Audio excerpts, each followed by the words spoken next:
Hey Peculiars! Today I'll be continuing the Grimoire and Wiccan Book of Shadows series. I was inspired by YouTube creator DINLIFE to create this refillable spiral notebook, and I thought it would be fun to give it a try. I'll add a link to her video below so you can check out her gorgeous how-to. I'll be using another thrifted book for my front and back covers. However, you could also use cardboard for yours.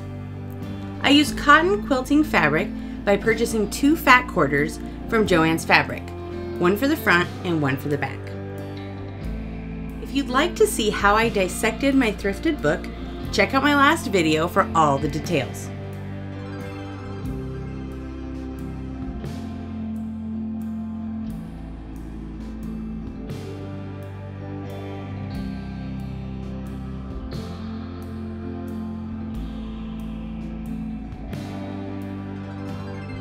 I measured the fabric 1/2 inch larger than my book cover for seam allowance. If I was to make this again, I would allow myself more fabric for the seam allowance, especially for the section that I stitched by hand. I made it a lot harder on myself than I needed to.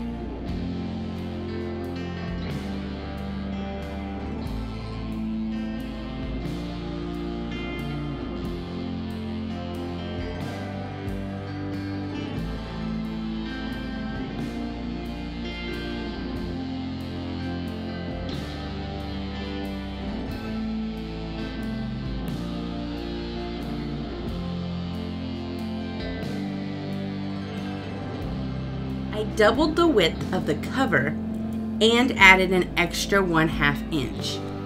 This made it so I only needed to sew 3 sides.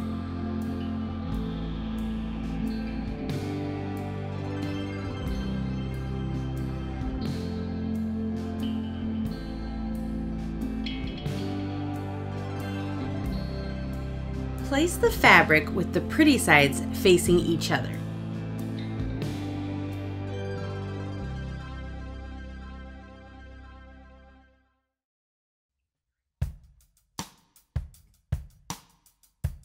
I like to pin them to hold the fabric in place. I love my pincushion. My mom used it all the time when I was a kid, and when she bought a new one for herself, she let me have this one. It's so cute.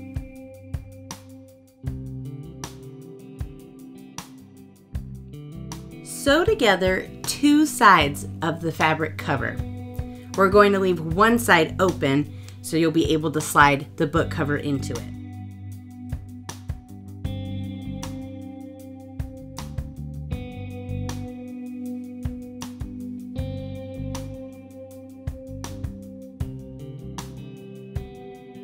Don't forget to backstitch the beginning and the end for added strength. You can absolutely do this step by hand if you'd like, but my hand stitching is not that pretty, so I use the sewing machine.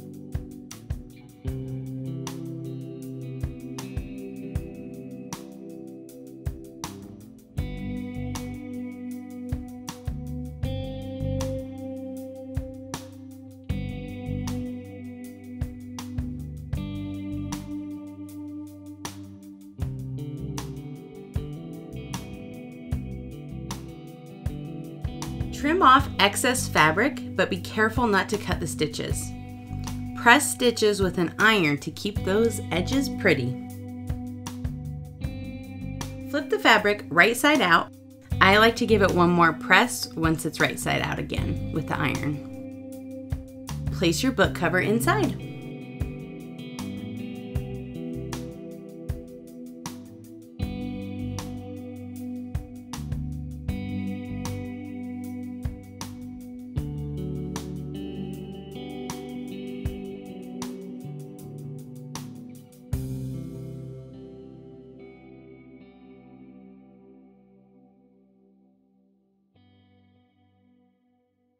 Now we'll sew up the last side by hand.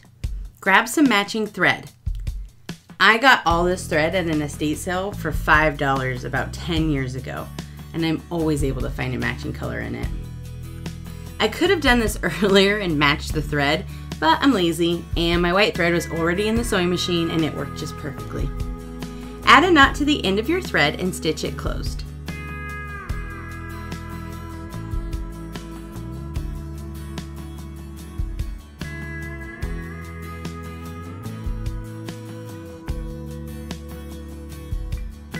Sorry, but I forgot to film myself doing this. So here's the final result. If I was to make this again, I would make sure the part that I stitched by hand was at the bottom of the book, not the top, just to make it a little prettier.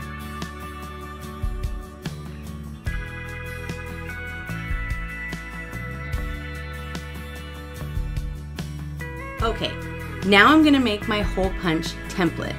If you'd like more detailed instructions on how to make this, check out my last video.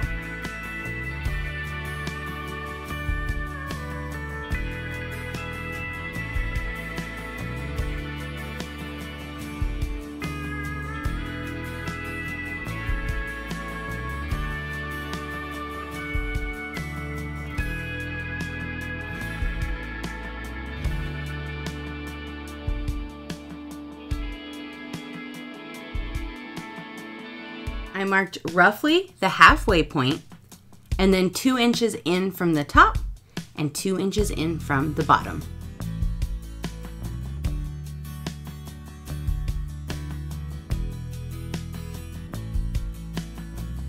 If I was to make this again, I don't think I would go 1 inch deep for the holes. I think 1/2 inch would be better and require less wire.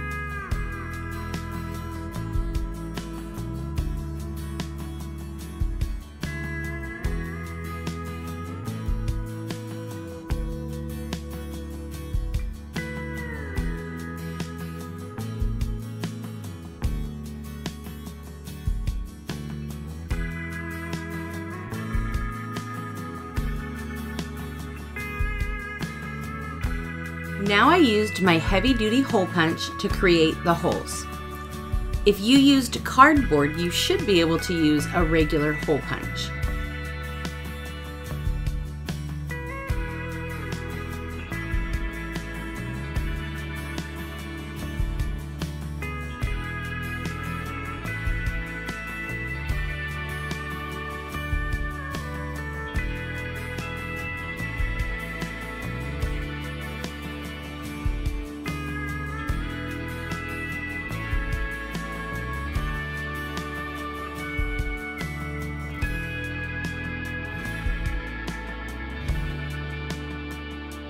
Next, I added an eyelet to each hole. If I was to make this again, I don't think I would use eyelets for the holes. I don't think it allows the spiral to move very easily. Instead, I would stitch on the inside of each hole to keep it from fraying and give it a more polished look. I think black thread would look pretty cool. I was so excited to use black mixed media paper for this. I've always wanted a book with black paper, and this matched so well with the cover that I couldn't pass up the opportunity. I chose this size paper because I only needed to cut the pages in half, and it gave me 30 pages for my book.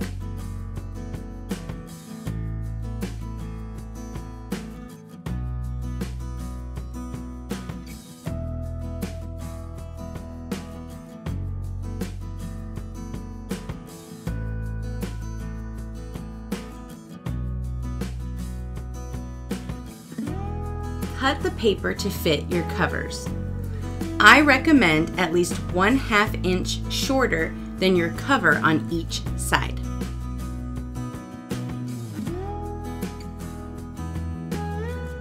I then altered my hole punch template just a bit to fit the smaller pages.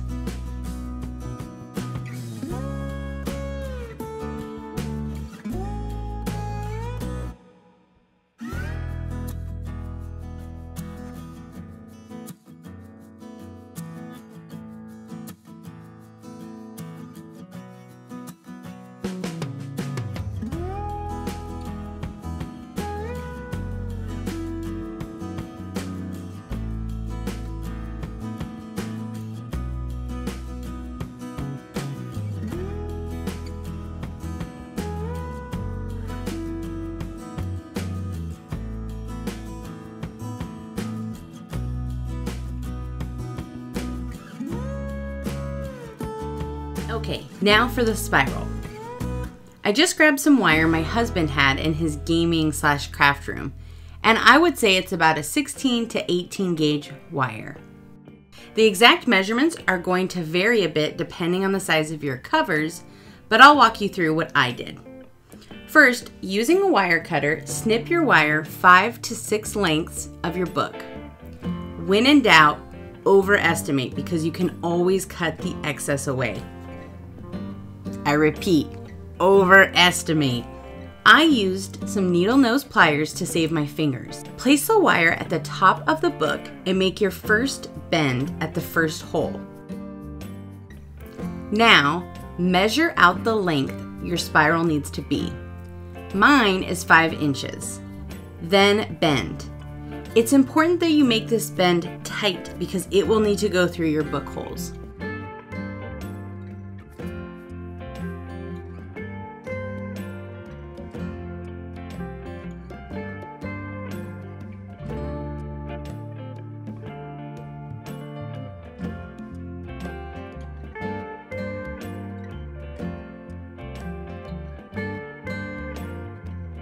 Measure again to the next hole and bend. Matching the spot to the holes is imperative. It's very difficult to correct after the fact. I actually ended up having to scratch my first one and do it again because I didn't do the holes right and I didn't give myself enough excess wire.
Bend the wire at the end of your book.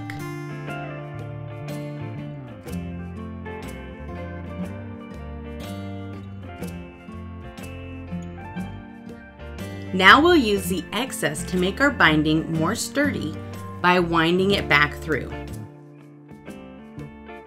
You'll see how mine was too short and I had to make another one.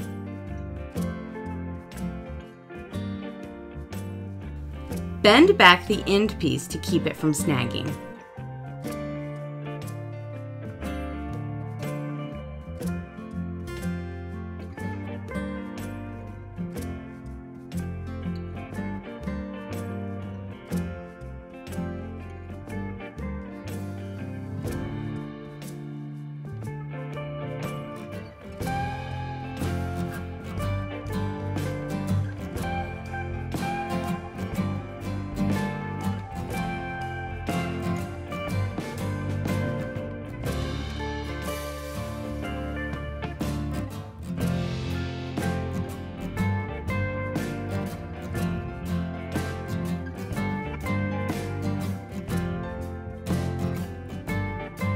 Place the pages through the binding. Then the back cover, then the front cover.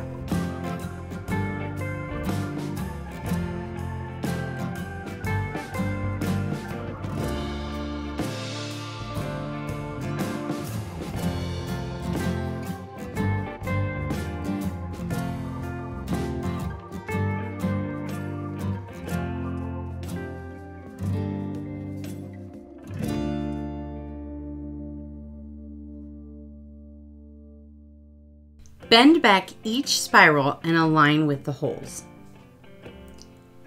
For future, if you want to remove or add pages, just bend back each spiral and rearrange.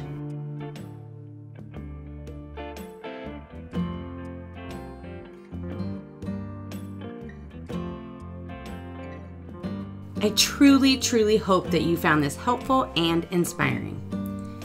Please comment below with any questions you'd like me to answer in this Grimoire or Wiccan Book of Shadows series so I can be sure to include them and answer them.